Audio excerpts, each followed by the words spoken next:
My in-laws beat me to the ground and kidnapped my baby after I got into an argument with my mother-in-law, so I called the police, and now my wife is begging me to drop the charges before her brother gets beat by the law. Posted by you/throwaway_bruisedigo. I, 33M, met my wife, 33F, in college.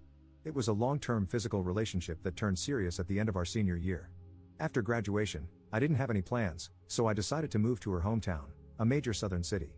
I didn't know anybody, so we were together 24/7 and moved in together within a year. During this time, I met her family a few times. She had a huge extended family where her mom, Sharon, was the matriarch. Her dad died in a workplace accident, and her mom received a lot of money. She was smart, invested it well, and is doing fine financially. All of Sharon's siblings and nieces/nephews look to her for advice on all major life decisions. She's paid for school, weddings, and helped start businesses. My wife has 2 brothers, whom I always got along with. We would hang out independently of my wife a few times a year. We got married after 3 years, and when my son was born, Sharon bought us a house 3 blocks from hers. We had been living in a downtown loft-style apartment, and honestly, this was a relief. But with the house came Sharon constantly being in my life, coming into the house unannounced, giving unsolicited advice, and making snide remarks at my expense. Eventually, 18 months later, we had a blowout fight, and I moved my family across town to an apartment. My wife was pissed, and our relationship deteriorated. Sharon hates me and has turned most of their family against me. I didn't attend any of her family events for over a year. My wife still saw her family, but because I wasn't invited and they were over 30 minutes away, it was much less frequent. Sharon went from seeing her grandson almost every day to once a month, which made her hate for me go through the roof. The incident. My wife had to work, and I was asked to take my son to his cousin's birthday party. The party was at Sharon's house, and if it hadn't been for my son's first cousin, who is only 6 months apart in age, I would have said no. It was tense the moment I walked in. The father of the birthday boy, my brother-in-law, greeted me, but no one else spoke to me. I didn't mind and sat in the corner on my phone. This apparently pissed off Sharon because she thought I was being rude. An argument ensued, and I announced that I was leaving with my son. Sharon said, "You can go, but my grandbaby is staying." At this point, I lost my cool and started cursing her out. I woke up on the front lawn. Apparently, my 2 brothers-in-law beat the hell out of me in front of my kid. 2 of her cousins were helping me up and told me just to leave. I immediately called the police and reported that I was assaulted and that my child was kidnapped. The police arrived, and both brothers were arrested. Sharon lost her crap on the police, and my wife arrived as her mother was being arrested for refusing to release my son. Her mom was eventually released, but her brothers were arraigned on assault charges. The father of the birthday boy had a prior assault charge from college, so he is facing serious consequences. My wife is mad at everyone but asked me to drop the charges. I not only refused but also got restraining orders against all 3 of them. Her mother is no longer allowed to be near our child, and her brothers have court dates early next year. Last month, my wife moved out of the house, and we are now headed for divorce. Yesterday, she came to me with one last offer, for us to move to another city and start over, but only if I drop the charges against her brothers and remove the restraining order on her mom. I told her I would think about it, but I believe I'd rather get divorced. I honestly want to keep my family, but I don't believe she'll ever abandon her family for me. If I drop the charges now, I doubt I could bring them back later. Am I wrong for not trying to save my family? Edit. This blew up overnight. My wife's cousin DM'd me because she found it. She was there that day and told me to add some more context because her family is getting railed in the comments. She's right, so here are a few more things. I don't think anyone is evil in this situation. Everyone loves Sharon and her advice except me. She's not a mean person, but we are polar opposites in many ways. My wife is the baby and only girl, so I'm sure that has a lot to do with our conflict. Sharon losing her crap on the police was uncharacteristic, and even I was surprised. My wife is a great mom and partner, but her inability to be independent of her mom's influence is our issue. She is mad at her brothers and isn't talking to either of them. She's also mad at her mom for starting the argument and refusing to release our son. She's just trying to find a middle ground. I genuinely think she hopes a fresh start can save our marriage. Until we moved into that house, I would say our relationship was good. As far as her brothers and the assault, I remember the first hit, but I was dazed immediately. The last thing I remember was flailing like a child while getting hit a few more times. What I don't remember is my kid screaming to stop hitting my daddy and then picking me up and dropping me on the lawn like trash. I have to acknowledge that my pride hurt more than my bruises. I genuinely liked both her brothers, and to be fair, F you and Beach came out of my mouth when I cursed out Sharon. I'm not 100% innocent. This is the South, so the police even said, "What did you expect to happen?" I don't know if stopping pursuing this would prevent it from happening again or not. Relevant comments. Commenter. Pressing charges isn't a thing, the state decides. Ops response. I just want to comment on this because it keeps coming up, you are 100% right. In the initial confrontation, the cops asked if I wanted them arrested, and I said yes. I was more bruised than bloody, and they were willing to let it go as a family dispute. That's where the "what did you expect to happen" conversation came from. I'm not pressing charges per se, but I'm not letting it go. I've done 2 interviews with the police and have been fully cooperating. If I stopped, they might drop the charges because they seemed more annoyed than helpful. I doubt the younger brother will get more than a slap on the wrist. My wife's oldest brother, who has a prior, is in a lot more trouble. He's the one everyone is worried about. Also, Sharon never went to jail. When my wife arrived, Sharon was being escorted to a car. My wife and her 2 uncles got Sharon to calm down, and they let her go. She wasn't being violent but was cursing and blocking them from entering the house. The only positive thing about the arrest, and Sharon's almost arrest, was that it made getting a restraining order way easier. But even that took a month. Also, I had never talked to a lawyer, for any reason, or had any trouble with the police. I honestly don't know how any of this works. I just found out the difference between parole and probation a few weeks ago. Commenter 2. Sharon is not a good mother. Her habit of buying everything for everyone is robbing her grown children of their own achievements, which build character, mental toughness, maturity, and pride in themselves. A better parent would have matched their savings for down payments. Obviously, there was a price to be paid for her investments in their lives. She is able to make major decisions for them. She can walk right in like she owns the place, because she does. It sounds like she is an overbearing, iron-fisted, suffocating presence in their lives. Ops response. I keep feeling like I'm defending this woman, and trust me, I'm not. But she started flipping houses in the 90s before it was a thing. She always kept her job as a nurse while investing in new properties. She helped both of her brothers start their own construction businesses, and 5 of her nieces and nephews now work in real estate. Her 2 smartest moves were: 1, she was an early iPod user from her time as a nurse and invested heavily in Apple stock in 2002, and 2, she pulled out of big real estate investments in 2006, a little early, and sat on her money until 2010. Then she bought up a ton of property. The woman is smart and accomplished, so everyone sees her as this messiah of wisdom. When she deemed me a jerk for not wanting her in my house constantly, and then an even bigger jerk for moving my family across town, everyone fell in line. If Sharon thinks he's bad, he must be bad. Update 4 months later. I've been wanting to write an update and answer questions for a while, but after my original post, many Reddit lawyers reached out and told me to stop talking immediately. Since things were very uncertain and my divorce wasn't settled, I decided not to respond or update anything until things calmed down. A lot has happened to so many people involved, so I think I'm just going to break it down by person. Me.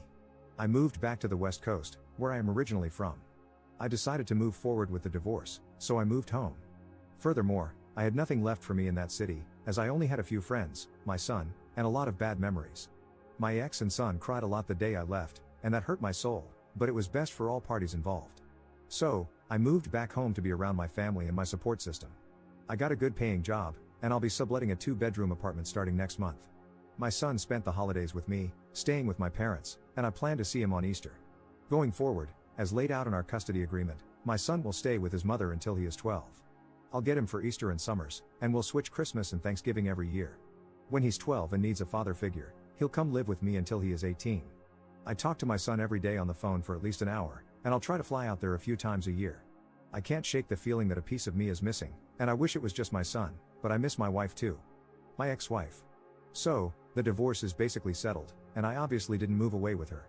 In the end, she saw my post and the comments and realized that she shouldn't have asked me to stop pursuing the case.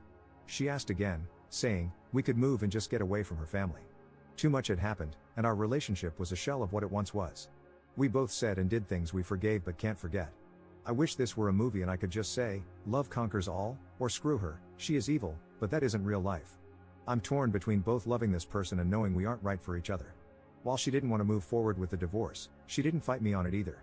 We were able to settle everything without lawyers and only use them for paperwork and fine details. We talk daily because of our son, and she says she is doing well, but the last time I FaceTimed her, I could tell she isn't eating. My sister said it's post-breakup hotness, whatever that means, but she looks more sick than hot. She hasn't spoken to her brothers since that day and blames them for a lot of what happened. Her relationship with Sharon is also very strained, and they barely talk as well. Ironically, she is hardly speaking to the family she was so desperately trying to keep together. I honestly wish she would talk to her family again because I worry about her a lot. People were very mean to my ex-wife, saying she was a terrible mother and wife. I think she lives for and would die for her family, and all her actions were to keep us together. She told me her 2 biggest regrets were moving into Sharon's house and moving out of our apartment. Those 2 actions caused most of our problems. She is a great mother to my child, and I will always have her back. The brothers. I didn't expect much in terms of punishment in this case. They both pleaded guilty to simple assault, which only carried minimal consequences. Both brothers spent a night in jail, received fines, and were ordered to attend anger management. The older brother had a prior incident that I mentioned in an earlier post. It was a bar fight in his early 20s, where he hit a guy with a bottle and was charged with assault. Since that case was over 15 years ago, and he's now married, a pillar of the community, etc., he was given probation for a year, and that was the end of it. Both brothers have partners in life, and the older one is married. I've known his wife for many years, and we've always been friendly. Because of the restraining order, both spouses reached out on behalf of the brothers to speak to me. I barely knew the younger brother's girlfriend, but since I knew the wife, I spoke to her. She said both brothers regretted their actions and asked me to lift the restraining order and not pursue charges. We had a brief conversation, but I simply told her that I don't forgive her husband and brother-in-law, and I'm moving forward with both. As we ended the conversation, I told her not to call me again, and I haven't heard from either brother since. I don't know anything beyond what my ex tells me, and she isn't speaking to them. Sharon. So, I did have it out with Sharon, and it went about as well as you can imagine. Here's a little backstory on our relationship. Let's start by saying my ex and her family are devout Christians who go to church weekly. I'm a lapsed Catholic who goes to church 3 times a year. I live a very moral and ethical life, but my belief system isn't centered on the church. Furthermore, I consider myself a moderate liberal, while her family are moderate conservatives. For example, I support the Second Amendment, and Sharon supported gay marriage. Ideologically, we were far apart but agreed on the important things in life. The real problems began when my son was going to be baptized. My mom wanted him baptized Catholic, while Sharon wanted him baptized Protestant. Lots of snide remarks about Catholics were made, but I let it go at the time. My ex and I decided to wait and let our son decide, which Sharon hated. When my ex started going back to church and I wasn't in attendance, that further widened the divide. Her family would go to Sharon's or someone else's house after church for lunch or dinner, and I either showed up later or not at all. Every time Sharon didn't agree with the decision we made as a couple, especially regarding our son, she would start leaning on my wife and pressuring her behind the scenes. We would literally make a decision, and she would go to her mom's house and then come back with a different opinion. The most frustrating part was that she stopped trying to talk to me at all. She would literally just call my wife and get her to change her decision. The big fight that led to us moving out happened when my son wanted to play soccer instead of football, but my wife's family is a huge football family. We agreed that he wouldn't play football because he didn't want to, and we had concerns about CTE. One day, my wife came home and did a complete 180, saying she had signed him up for football. We started arguing, and Sharon came into the house unannounced and joined the conversation, saying, "We decided it would be good for him." I got pissed and told them that Sharon was not my son's parent and that my ex shouldn't be so weak when her mom pressured her to do something we had already decided against. Then she said the words that sealed the deal: "My opinion should matter." I bought the house. That night, I started looking for a new apartment and never looked back. When we talked, neither of us raised our voices, but it wasn't a nice conversation. I started by apologizing for calling her a bitch, and she apologized for trying to keep my son without my permission. She flat out told me she wished my daughter had never met me and that I'd ruined her family, that her sons now have criminal records, one already did, and it's all my fault. She then started crying about not seeing my son and how she lost her only daughter. I told her she was manipulative and used her money to control the family, and that the only reason she didn't like me was because she couldn't control my decisions like she could with her weak-willed family. I also told her that she consistently overstepped her bounds regarding my child and marriage, and she put her own selfish interests ahead of her daughter's happiness. After spending an hour calling each other jerks in different ways, we ended things in the same place. In the end, I told my ex that her mom could see my son because Sharon loves him unconditionally, and he loves her. Call me stupid, but I think family is a big part of your upbringing. My mom isn't around him enough, and every child needs a good grandma. My ex said she has attended a few family events that were hard to avoid: weddings, funerals, Thanksgiving, but she leaves when her brothers come, and my son doesn't leave her side. Sharon has seen my son, and he has played with his cousin, the birthday boy from the original story, but for now, she's keeping him from the family. My son. He's having a hard time with everything. It's not the fight, he thinks we were wrestling. He misses me a lot and cries during some of our phone calls. He's in therapy, and all the sessions are about missing his dad and why we can't live together. It's been a few months, and it's slowly getting better, but we ruined his childhood, and I take my share of responsibility for that. The cousin. She is my wife's first cousin, but they are more like sisters. Sharon is her aunt by marriage, and she was the first to warn me about the family. She was also eviscerated in the comment sections for having me add to the story. She told me I was out of line for calling Sharon a bitch but didn't feel I deserved to get beat up. Likewise, she grabbed my son when the fight happened and took him away. She was the one who told my son we were wrestling, and she called my wife to come immediately. When Sharon was being handcuffed, the cousin came outside holding my son. I told her to give him to me, but she pointed at my swollen face and asked if she could hold him. I trusted her enough in that situation to care for my son, so I respected her enough to add those details. She didn't deserve the hateful comments either. Conclusion. In the end, everyone in their family read the original post, but due to the divorce and assault cases, no one directly contacted me except my ex. It wasn't a hit, to say the least, but I only care that it hurt my ex's feelings. I think seeing everything written out from my perspective opened her eyes. Obviously, some things were left out, and broad strokes were used to explain complex situations. In the end, she said I didn't lie, but she thinks I painted her family in a horrible light. We considered writing a joint update, but we aren't communicating enough to make that happen. I told my ex about this post and asked if she wanted to read it before I posted it, and she told me to write whatever I want. Nobody won here, we all lost. I'll try to respond to questions I think are relevant. Relevant comments. Commenter. I understand everything else, but did you really have to abandon your kid? Ops response.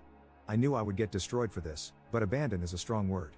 I didn't abandon my son, I left for better opportunities in life for both of us, both mentally and financially. My chosen profession has more opportunities here. I was only there for my wife and child. My career picked up during the pandemic because I could work remotely, but in-office work is becoming mandatory again. I was already going to have to quit or move companies, so the timing was right. Also, my mental health is 10 times better now that I have left the city. For months, I gave my child fake smiles while trying to be a good father. I was a shell of the man I wanted to be. I'm still broken by what happened, but I'm in a better place mentally, and in the long term, I'll be better off financially. Adding more context in a different comment to the same question. I was responding to something else you wrote, but saw that you responded to this. Your assessment of my situation is understandable, but me working for less money and being constantly unhappy isn't good for my son. If I could have stayed in state, trust me, I would have, but the economy is screwed. I used all my savings to continue paying bills and lived with my parents for free to start over. Maybe I could have found happiness there, but I didn't see it happening. We are co-parenting the best we can. Commenter 2. Children don't need a father figure until they are 12 and stop needing their mother at 12? Ops response. Of course, a child is always better off in a two-parent household. We are now on opposite sides of the country, and as parents, we decided that having him split his year wasn't a good idea. Her brothers and I both started being rebellious at 12, so we decided that he needed to live with me full-time at that age. Commenter 3. Dude, I'm sorry to break it to you, but children would prefer a broke and unhappy dad over a dad living thousands of miles away, every single time. And as someone with older children, trust me, work won't make up for not seeing your son grow up. I would honestly try to swallow your pride and reconcile with your wife, who is clearly missing you badly, and suggest that you all move out to the West Coast. You will have plenty of opportunities to do so when you fly back, and this doesn't need to happen immediately. Ops response. Reconciliation isn't in the cards. Sharon was the root of many problems, but not the only one. Broad strokes over complicated issues. I wasn't broke, I was broken. My son deserved better than what I was giving him. Only time will tell how this turns out.